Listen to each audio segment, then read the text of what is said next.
Good evening, Internet. I am back, and I, in fact, have both cats with me today.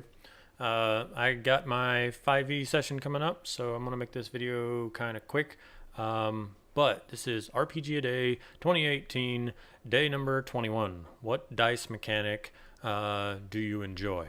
And if you follow me on Twitter, you'll see that I made a comment earlier about, man, I should really read ahead on these things, because I spent all day yesterday talking about a dice mechanic that I enjoy. So I don't want to repeat myself in saying that I really enjoy the dice mechanic of Edge of the Empire and Genesis, where you have the possibility of falling forward, failing, but with a positive benefit to it. So I think the answer for today that I'm going to go with instead is advantage and disadvantage from D&D 5e.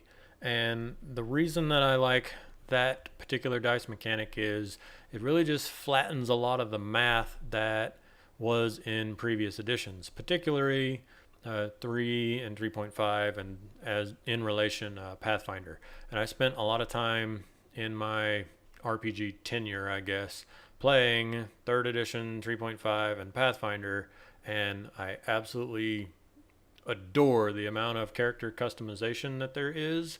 But one of my main complaints about that system was not necessarily the crunch, but a lot of times it took longer to figure out the bonus that you had on a roll than it did to figure out the impact of that roll.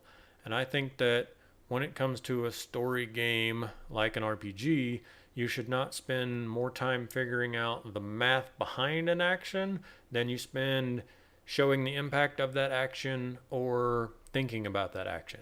So advantage and disadvantage really helped change the, okay, well, I am a 5th level fighter, I have weapon focus, I have these 3 feats, I have this ability.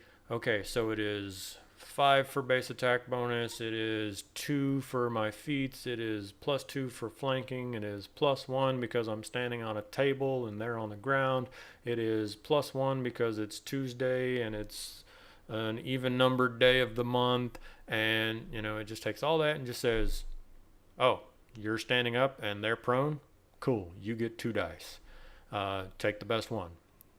You're laying down and they're standing up, you get 2 dice and you take the lowest one.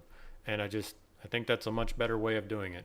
Just curbing that math to focus more on the importance of the roll and spend less time figuring out either the total number that you need or constructing a dice pool. And I know that's kind of ironic since I've been harping on Edge of the Empire and Genesis, which is a system where you have to construct a dice pool. But I still think that that's going to be my answer for today is advantage and disadvantage, because it takes a lot of that time and just simplifies it and gets to the point of the roll, not figuring out the roll. So, catch you guys on the flip side.